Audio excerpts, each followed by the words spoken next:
and welcome to Reportage. This is Danish bin Nabi. In today's segment of Reportage, I am joined by author Utpal Kumar, who has recently released his book Bharat Rising, Dharma, Democracy and Diplomacy, published by Blue One Ink. Let's listen into Mr. Utpal. Mr. Utpal, explain for the viewers why this book? What prompted you to write down this book? Danish, we live in an era, where narratives are very important, and it has always been important. Let's be very honest about that. But with social media, with so much of information being circulated, narratives have become really holds the key to your image, your how you are being projected or looked upon, looked at. That's why when I looked at the perception of India being created. And what I found on the ground in this country, there was difference between the two. If you look globally, and India is kind of in a very doomed scenario where nothing going right except perhaps economy. Democracy is sliding, liberalism is sinking. Minorities are being targeted and attacked. That's a larger dominant global narrative. When you go around the country, exceptions apart, exceptions you will find everywhere, but that's not the case. That is not the narrative we find among people. Largely, people are there is a sense of optimism across board. I mean, if you we need to see we except if we ignore the kind of the exception of some few cases here and there. That's have been largely the case. So that's where I try to put this book there. My book is an attempt to create that discourse in my own limited way, to put in the perspective of what I saw on the ground and how it's been projected globally. So, in the introduction of the book, you have mentioned this tussle between Nehruvian era and the Modi era of 2014, when you have put both the eras around the Lutyens Delhi, and you have brilliantly explained in the book what this Lutyens Delhi is. Explain it for the viewers so they get a perspective. What is this Lutyens Delhi and what is the politics around it? Danish, every country across the world, has its own elite. So it's nothing new that India also has the Lutyens elite. That's the elite which kind of controls the corridor of power, and has access to the power. What is unique about India has been that that this group of people who had been attached to power or close to power had been there for decades. In fact, since independence, they continued unhindered. They didn't go out of power. They always remained in power till 2014. Largely that's the case. In other countries, what happens? Like in America, they also family like Bush and all. They are like the elites. But what happened? They come to power, and they after 10 years, 5 years, they are out of power, and another group of people come and occupy the center stage. That didn't happen in India. Like even when I'll give example, even when someone like Atal Bihari Vajpayee came to power, all he tried to do was try to seek the legitimacy from the same Lutyens Delhi. And you can see, one example is giving Bharat Ratna to Amartya Sen was a classic example where he tried to reach out to the same old Lutyens Delhi, hoping that they will kind sort of give legitimacy to that. Also, they saw themselves through that prism also. Like Vajpayee would be seen around the Khan market with the same kind of people.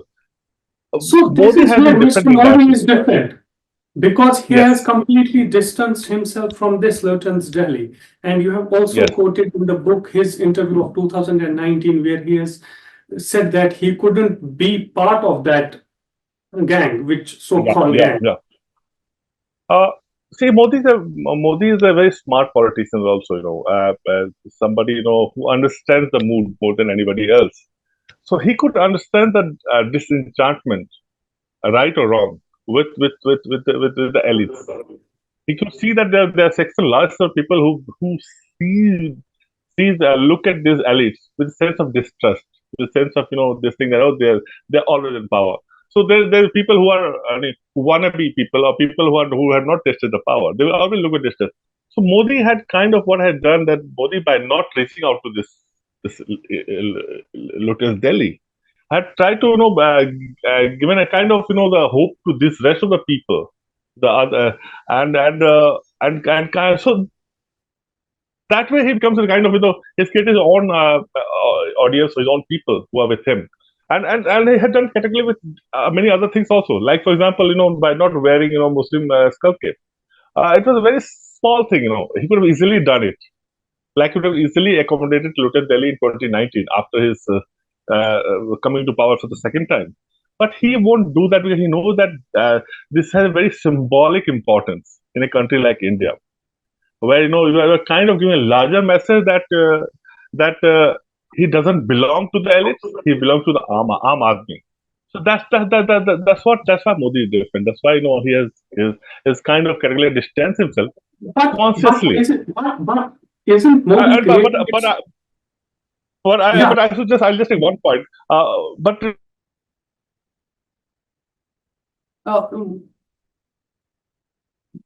you have just muted the your this thing. Can you unmute, please?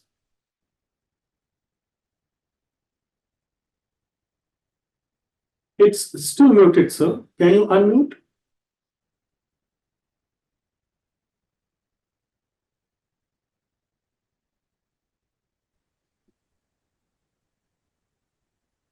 So you're saying something about this Lutyens Delhi.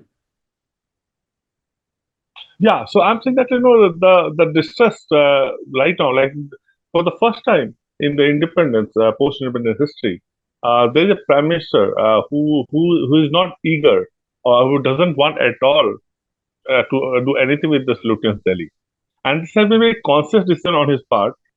Uh, uh, and maybe it's also his experience post 2002 and how he faced kind of the repeated assault, the way he looks at it from the same people. But he had nothing to do with it, and he believes that it's a very good political kind of messaging as well to the larger people, his larger electorates, where he wants to project himself as somebody who is not he's not pro elite, he's pro arm army, and in democracy it really works well. So he is one prime minister. He's the first prime minister in that way who's constantly distanced himself from that Lutyens Delhi. Mr. Utpal, I slightly disagree on few points you just made that he is not with elite. Mr. Modi wears 10-15 lakh jacket where it's written Modi, Modi, Modi. After every 1 hour, he changes clothes. We see it, you see it, everyone sees it. It's the elitist of the elite. See, I think you believe. I don't know how you look at that, but I think that's also that can be projected as kind of the aspirational. There's something for aspirational Indians. Everyone wants to wear a good clothes. You, me, everyone, all of us. So I think I don't know how you want to look at the example. Cannot he set the example by being a simple? But that's a very perspective. Everyone can't be Gandhi. Like Gandhi took a very Mahatma kind of look and did that. Very fantastic. But even there are sides to that. What Sarojini Naidu very categorically said about Gandhi, that to make Gandhi appear poor, we had to spend quite a hefty amount of resources and money on that. But that's a different about that. My point is, I don't think today's people really look at that part of thing. How what he wears and doesn't wear. Till the time he's doing it without resorting to any inappropriate activity or corruption or those kind of things.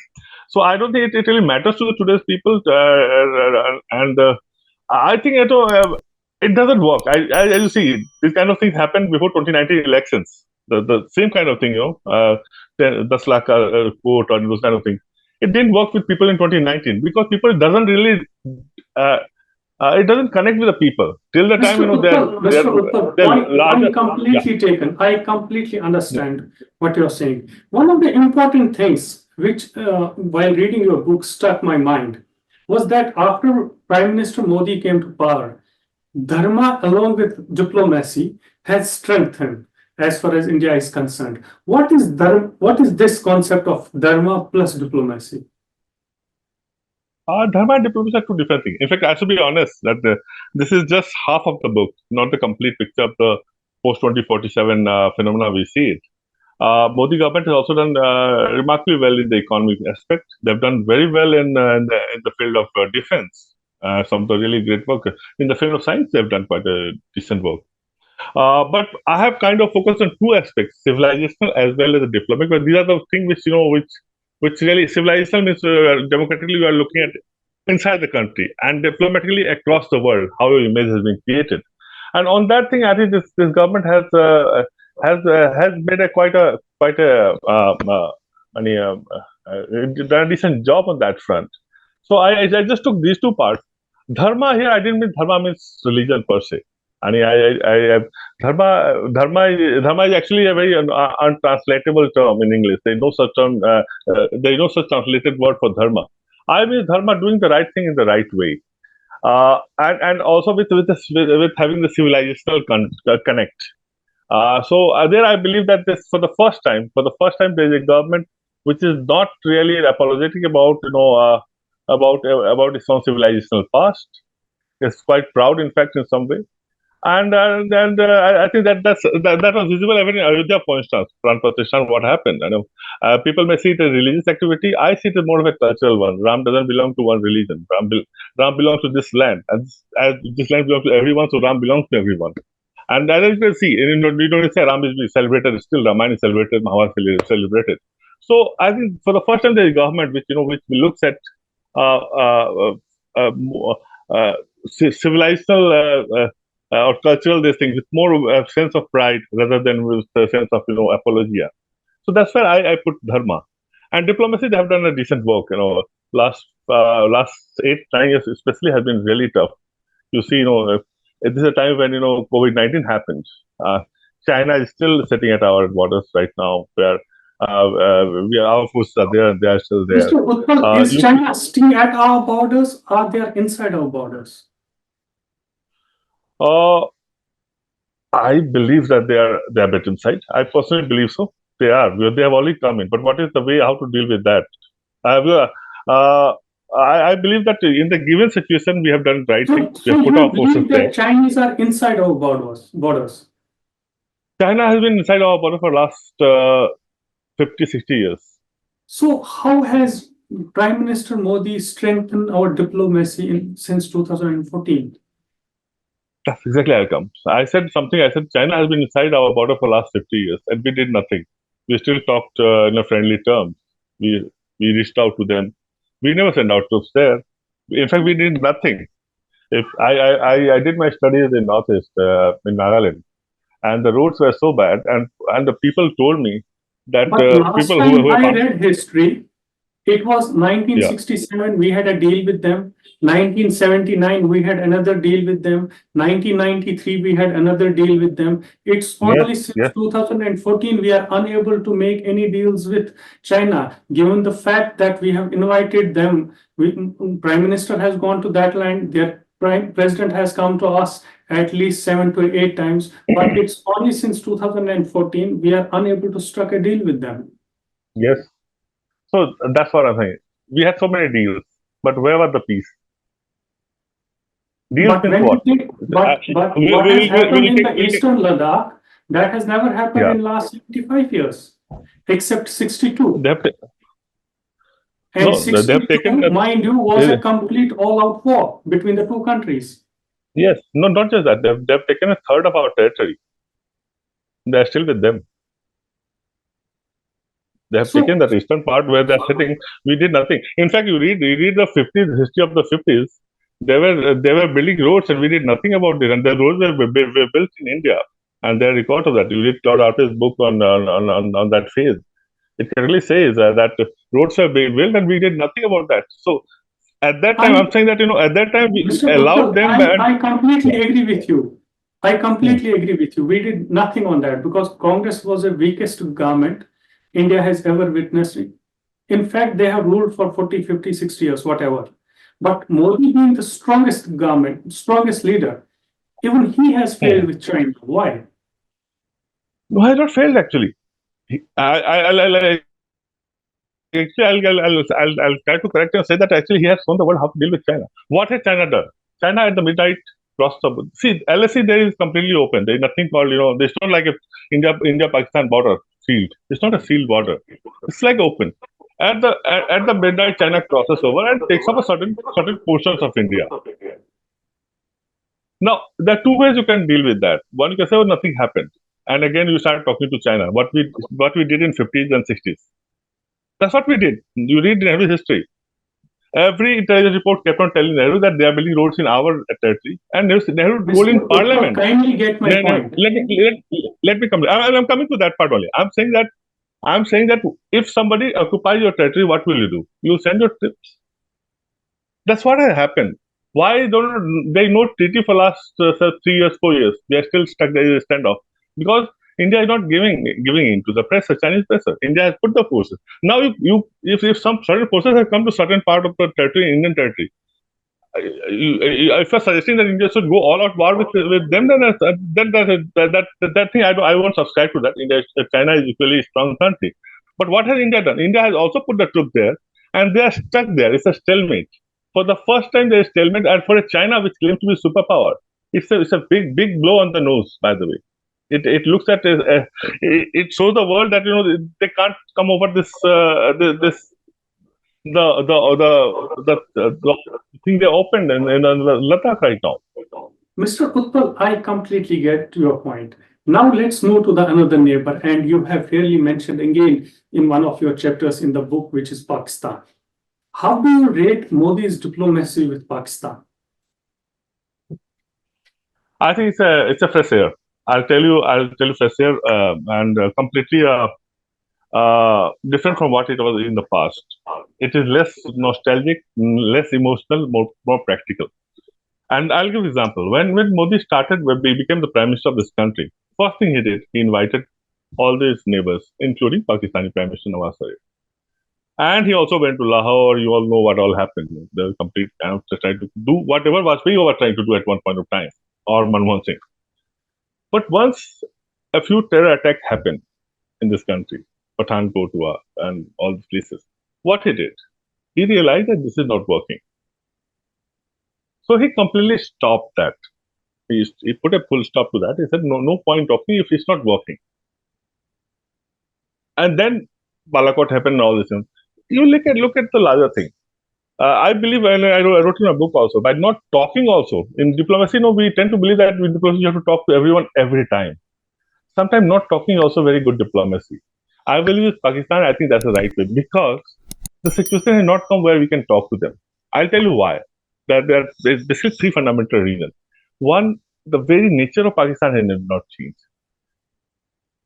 You will talk to people if you know that the person has changed or is positive about certain. You want to bring certain positivity in the region. There's nothing. We don't get any kind of message from Pakistan right now. Also, one. Second thing is, what are we going to talk to Pakistan about?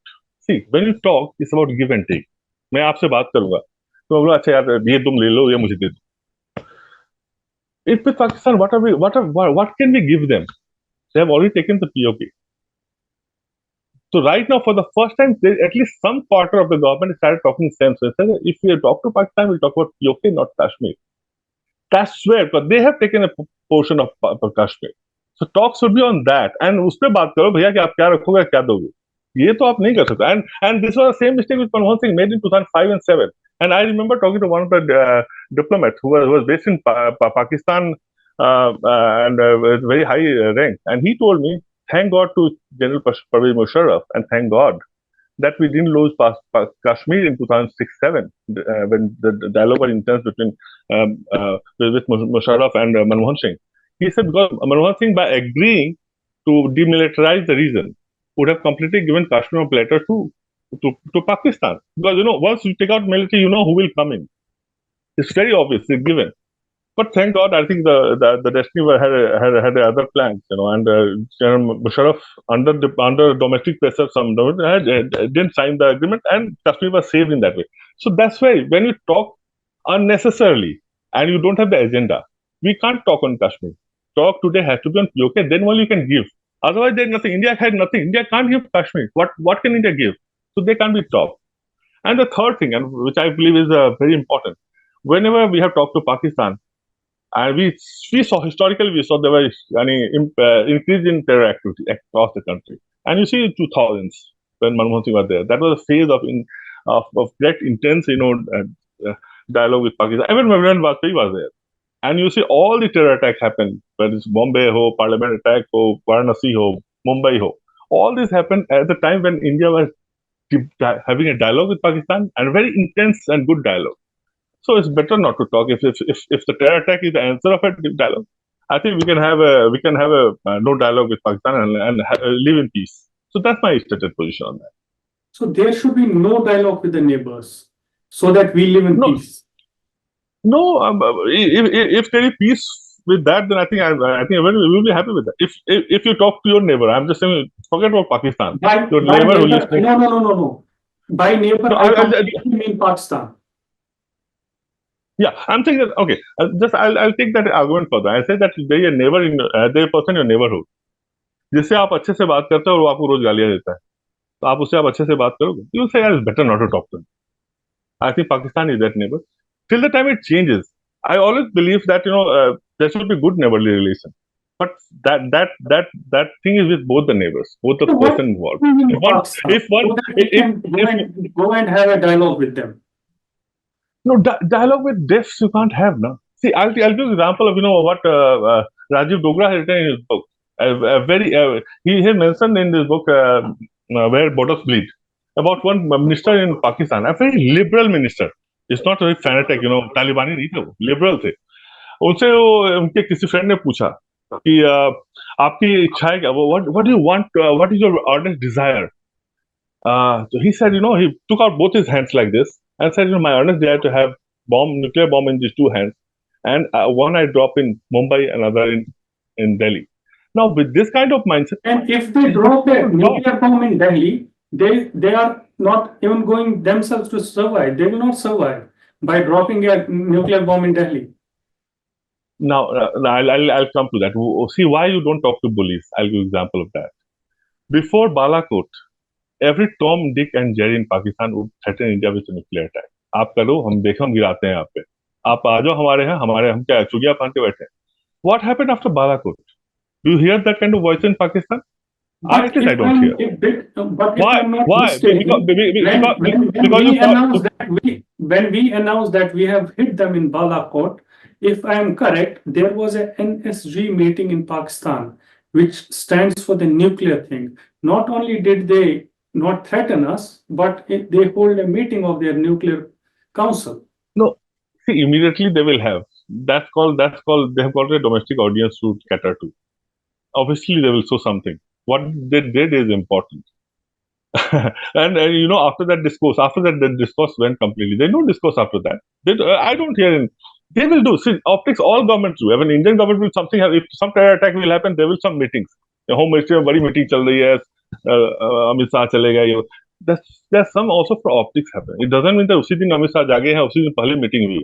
Because you also want to show that we are under control. So we'll give back, we'll reply back. That's more of thing. But you see, after that larger context of the voices coming from Pakistan, the voices have been completely muted after that. Because they realize that they can't set and go. If that's today, you never know. सही में वहां से कोई बम ना गिरा दे. So now they are fearful about that, and that's what happened when they got hold of one of our pilots. Their own prime minister said publicly that Indian army is going to attack us. Please, छोड़ दो इसे. So when you don't know your name, released Abhinandan, fearing that we will again attack them. It was out of fear that Pakistan released Abhinandan. Yes, it is. It is obviously not out of friendliness. Definitely not out of friendliness. Nothing works out of friendliness in diplomacy. You mean to say hard posturing does matter in diplomacy? Yes. Yes. And if they had not released Abhinandan, we would have hit them. But that I don't know. That would have been test of this Indian government. It's always about who kind of who first gave it. I think I don't know. I'm not really part of the government, but I believe that the posting, the government posting was so. I think they played it well. They posted well that the other side of believed that India is going to attack, attack is a bit of a bit more. It's not that easy attacking today's world. There are a lot of So I believe that it won't be that easy. But there are a lot of pressure from Americans, this, that, and no one wants to be seen as invaders or attackers in today's world. See, these optics are very important. So I believe it's not that easy. But at least to give credit to this government, Modi government, at least that they successfully made the enemy believe that they will be attacked. I think that was a success story. One of the important things while reading your book, I could get that the decisiveness which this Modi government has, you like it. Am I right in this, making these assertions? Yeah, I believe that's the one difference he had with the previous government, and decisiveness has a reason. I believe I was reading a book of Ajay Singh on BJP, and he wrote one thing about his assessment of Modi. But he quoted Modi somewhere and saying that Modi told one of his ministers, I suppose, or somebody party members, that please do your work. Don't worry about how people are going to perceive, because if you are doing your work rightly, I'm sure it is going to be accepted rightly. And when you see that statement and you see moves like demonetization, you know that no one could have taken a move like demonetization without that kind of faith. It's like a leap of faith. It's a risk. No one wants to take the risk, provided pushed to. And I don't leave my job till I know that it's like a leap of faith. You have a leap of faith. I'll get a better job. I'll jump. So it's a leap of faith. He gets leap of faith out of that. But he believes that, I think he's a good communicator. He manages to send across his ideas very smartly with the masses. And that's why I think his advantage also. And that's why he's also decisive. He can take things, whether it's Balakot, whether it's 370, whether it's Ayodhya. And I don't think any other government. Not bother about the criticism he faces in the media. I think with media, he takes with a pinch of salt. I think media has been really harsh to him, and I am one of the person that media means I mean left liberal media. Though there's nothing called left and liberal. They can't be left and liberal can't be together. But just for the sake of it, I'm using left liberal media, mainstream media. I'll say have been very uncharitable to him since 2002 riots. It's not that riots had not happened before that. Some of the worst riots have happened before that. No one talked about it. Whether it's Nili riots in Assam, whether it's 1984 riots in Delhi. But this one riot was made a kind of example. I think media thought that it made an example out of Modi. And have been unchecked. And throughout, 10 years down the line, and I believe if you go through Modi's track record, initially he tried to reach out to these people. Till 2007, if I'm not wrong. He tried to reach out to these people. And then he realized that it's a kind of, it's going nowhere. He's, I think, talking to a wall. Then he stopped. And that's where I think that he realized that he doesn't need to talk to media. And today, I don't think he gives a damn about that. That's not a very good thing. That's not a good thing. Mr. Modi doesn't give a damn about many things, not only media. No, but as a media person, I believe that it's not a good thing. It's not a good thing for us. It's not good for democracy. I think, but also we as a media person also need to do some. That he doesn't interact with media person. No, but I believe that that's why I want to complete. I will not just blame him. I also that media people also need to do some soul searching. Why he's not talking to us? Yeah, I'm sorry. You said something. No, I just want to tell you that I'm terribly running out of time. And the three things you mentioned about Pakistan, the three reasons rather, which you've given why we should not talk with the Pakistan as far as diplomacy is concerned. And I do hope that they change their behavior so that we talk to them. Mr. Utpal, let me hold your book once more for the audience so that it reaches maximum people. And I do hope that people buy and read your book. Thank you very much for talking to me. Thank you. Thank you. It's a pleasure talking to you. Please subscribe to our channel Reportage and press the bell icon to remain updated.